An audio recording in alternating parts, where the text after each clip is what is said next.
it takes a certain level of oh, it's at the tip of my tongue, isn't it?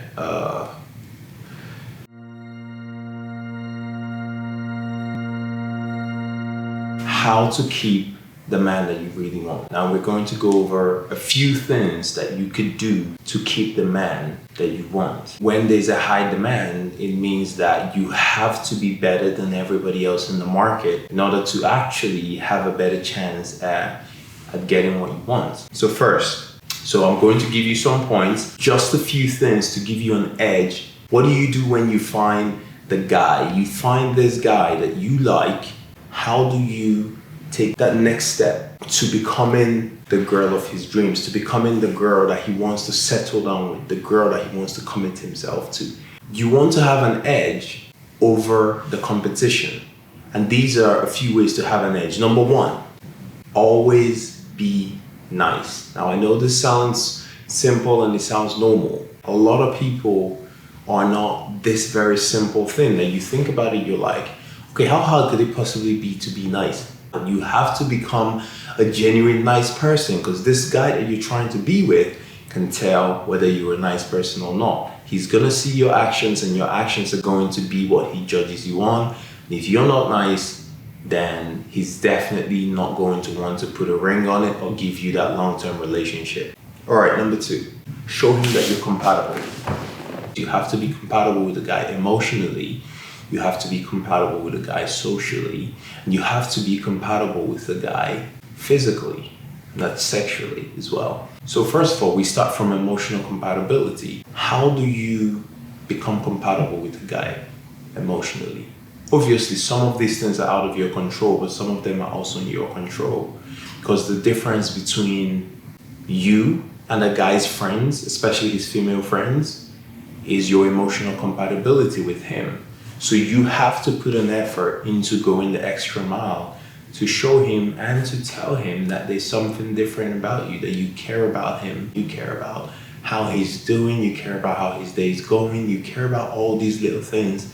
And you make an effort to look him in the eye as much as possible, make an effort to smile with him, to laugh with him, to do all these things that might seem irrelevant in the moment. But when you make an effort to do these things, it builds a level of emotional compatibility. This emotional compatibility is your ticket in. Now let's talk about physical and sexual compatibility. Obviously, like a lot of you don't, you don't need to spell this out for you. You have to break the touch barrier. You have to make him feel loved by giving him hugs, by giving him kisses. You have to do these things. You have to make sure that he's warm, and this physical connection also builds the bond that you share with him. And in sharing this bond, this is how you then start to grow your relationship. And the more your physical and sexual connection grows, the better chance you have at getting into a committed relationship with this guy. Now, on the final part of the connections, it's a social connection. You have to be socially compatible with him. Why is this important? This is important because if he starts dating you, he has to introduce you to his friends, to probably his co-workers, probably his parents. He has to introduce you to his world. You have to be able to get along with his world. So this is why social compatibility is very important, and this is why social compatibility is something that you have to understand before you get into a relationship. Don't just get into a relationship hoping that things will work out for the best. Is he able to get along with you socially? And are you able to get along with him socially? Do you guys look like the right fit? Now, everything is not about looks, but looks and attractiveness play a big role in whether you're socially compatible. If you walk outside with him, do you guys look like a beautiful couple? Some people get this, some people don't. Some guys care about this, some guys don't. But it's also important because generally this is something that men care about. So keep that in mind when trying to get into a relationship. Number 3, be attractive. Again, these sound very obvious, right?